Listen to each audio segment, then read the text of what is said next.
was definitely a movie not only worth video boying at the suggestion of Matt, but I think it was an overall great movie to watch and to see tonight.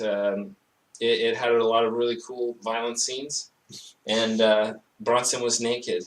I thought it was great, actually. It had a very theatrical quality to it. The fact that we're looking at things from his perspective, we look at it from any other character's perspective, it's like, this guy's like the most horrible person you can ever meet. But since we're looking at things from his perspective and kind of the way the directing matches that, when he's in prison and he's talking about all of the things he wants to do by being the most dangerous criminal, it's being shown like a documentary of like a rock star, and and then later on when he's out of prison, you hear like very lighthearted music, and this is the way basically a psychopath would view his world, and the way we're looking in is very different. So it was a very fascinating movie to me. So.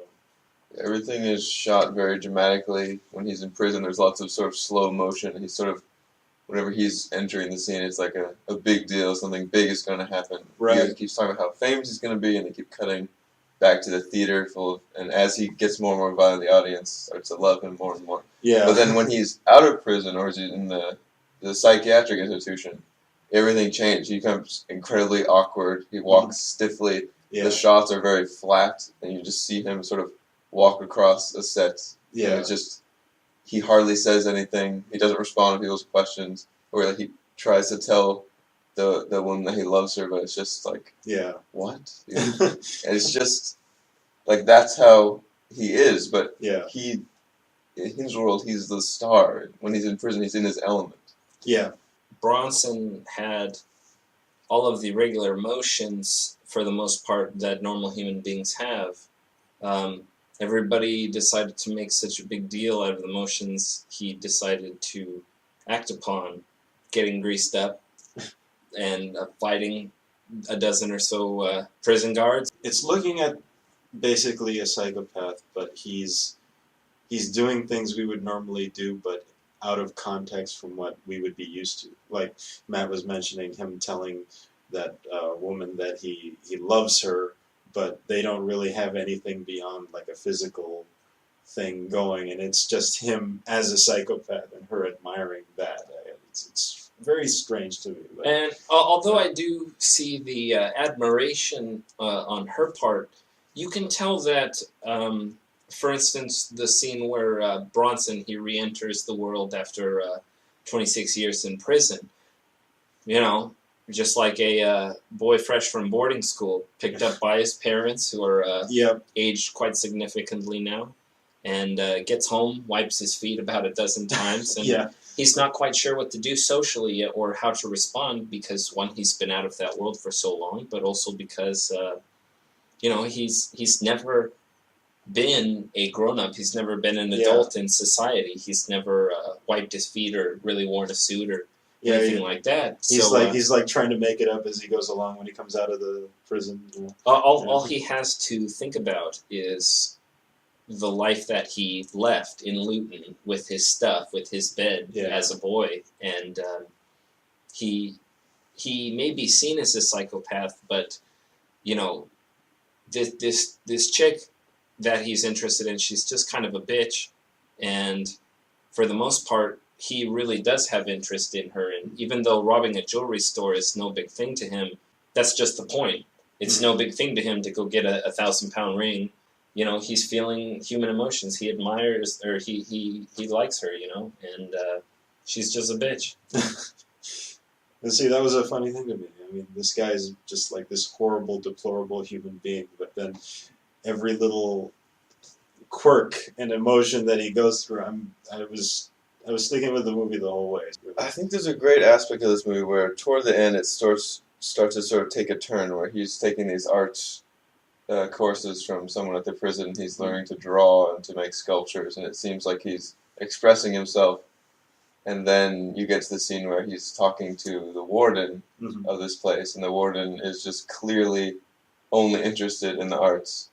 in the sense, in the possibility that it might reform him or something and make him look good, and he's not interested in looking at the painting, and so you just see him sitting there, motionless, and you can tell, like, you know, what is the self-expression in the art for Charles Bronson about? It's about the fighting, right? Yes, exactly. It's not about becoming a wholesome member of society, right? Yeah, that's right. This hopefulness of the guy's like, oh, I think you're gonna get it. I'm a great judge of character. So it was just complete bullshit. Some people, like, that inner desire that they're gonna express to the art is just, you know, beating the shit out of people, and he doesn't care what happens. How do you know what I fucking want? Exactly. Yeah, and that was great because when he's fighting, especially the whole ending sequence where he's fighting the guards after taking that guy hostage, he paints him and everything, and then when the fight itself is happening, you get this operatic music playing in the background. Like, his fighting is an art form. He's expressing himself in that way. That's just it. He's expressing the emotion through it, and no one really knows what it is he wants except for him. Yeah. And maybe fighting it, maybe doing some artistry. He's here and there, but it's always been fame from the beginning. I enjoyed Tom Hardy's acting, and I enjoyed the character of Bronson. I didn't quite know the actual person. I haven't done any research, independent research, outside of watching this movie. Some things that I didn't like about this movie was the love story and everything, or the faux love story. Love story. Yeah, I want to say really the whole kind of when he gets out of prison and he's like around the men ladies and the hoes and all that kind of stuff. It's just a bunch kind of unnecessary. Or maybe it slows down the movie too much. It really does, and it takes away from, you know, I guarantee you if you ask Charles Bronson what the highlights of his life were, it was not, you know, hanging out with his Uncle Jack, just kind of sitting there out in society. You ask the man himself, and he's going to say his most enjoyable time is in prison. And the whole love story bullshit, it went nowhere. Well, I kind of see that part as a way of just showing the way he would be in our world, basically. Sure. Yeah. And I agree with you about Tom Hardy's acting. I think he was brilliant in this movie. Sure. And there were a lot of little moments where it was deliberate, awkward pauses just to show that he doesn't fit in our world. And every time there was a pause, you would get like this really long exhale from him. Like when he tells the woman he loves her and she doesn't, you know, reciprocate the same feeling, he just kind of just a really long exhale, and it's like it just makes it more awkward. And I think stuff like that is great. They really try to get you to sympathize with him just based on the fact that he's humorous. He's sort of. It seems like aside from the risk of being beaten to a pulp, it might be fun to hang around just to see all the sorts of crazy shit that he would get into. I don't know. Some of it is Tom Hardy's acting, some of it is his inflections and so on. Just where he threatens the librarian. Threatens to kill the librarian, and he's talking to the warden, and he's like, "Anti-love, anti-love." Oh, anti-love. Eh? What have you got? What have you got? You know, it's just very.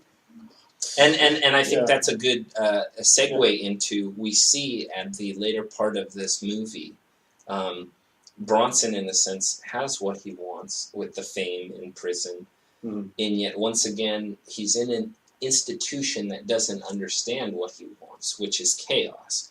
This warden, off the bat, treats him like a regular citizen off the street, thus, in a sense, disrespecting him by not having the armed guards on him, the security and everything. And he asks him, you know, what do you want? Let's reason this out. You know, Bronson only wants one thing, and that's chaos, as I said. Very Joker-esque, I guess. This is a true story, and it's like, it makes me wonder how much of it, you know. Well, they sort of bank on the fact that it's a true story because they give you it as apparently real news footage of Bronson leading a bunch of prisoners of this mental institution, like sort of burn it and cause millions of pounds of damage.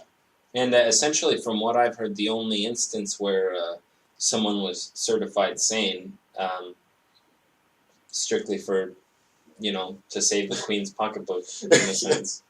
Yeah. I love that part. It's like he's so expensive. He's such an expensive prisoner that it's cheaper to just let him roam free. Yeah.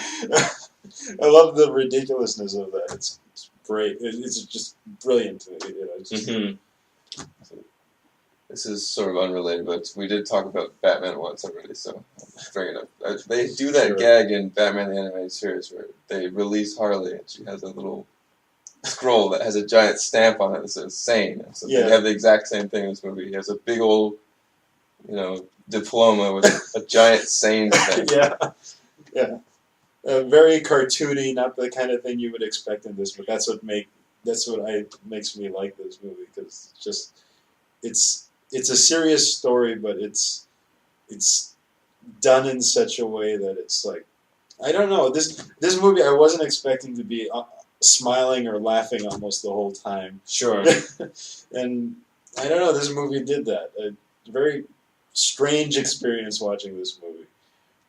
I think I've seen Tom Hardy's crotch way too much after seeing this movie. The true quota cannot be reached in terms of seeing Tom Hardy's crotch until you've seen it 2 or 3 times. Not in my cock, you homo!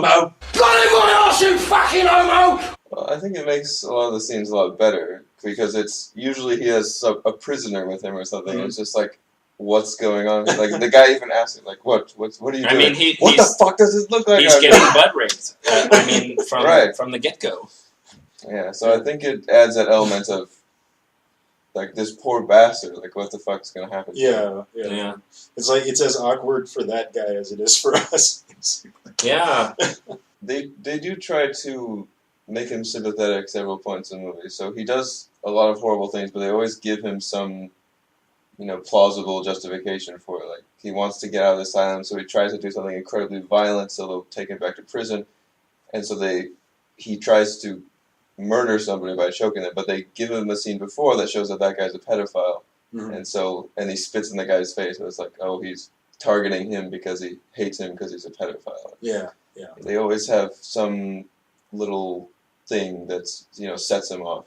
Never thought I would sympathize with someone as violent a character as this guy. But Are they adding to the movie these specific scenarios to humanize him?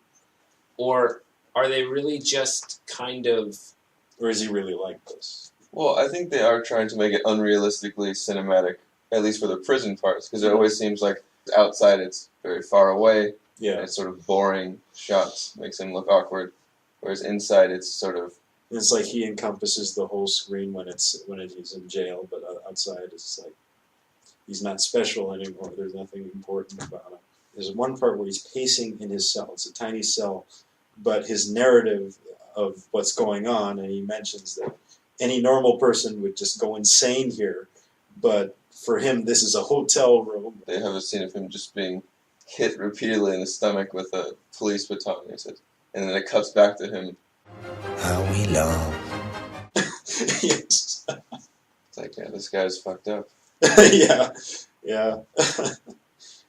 It's a good movie. I'd say if you're the kind of person who likes character actors and will watch a movie just because you want to see a certain actor and what they're going to do with a role, this is a good movie for that kind of person. I enjoyed this movie very much. I would recommend this to those who want to watch just a really well directed, as you mentioned, character piece. Very unique movie. It's one of those films that it's saying to the audience, like, look at this is art, but it's not the kind of art you would expect, that kind of thing. Even though there are some parts in the movie that are probably fast-forwardable, for the most part, the main prison scenes, the grimy prison scenes and everything, they're what you want to watch. And despite him being naked and everything, I mean, it's an intense experience seeing this person and seeing... It's just so different than all of the other prison movies. Oh yeah, this isn't Shawshank Redemption. Right. Thank you very much for watching our video. I'm Kenneth. I'm Aaron. I'm Matt. And this was our review of Bronson. If you enjoyed, thank you for watching. And if you enjoyed this video, please comment below and Please subscribe. And whether you agree or not with us, the point is, see this movie. It's great.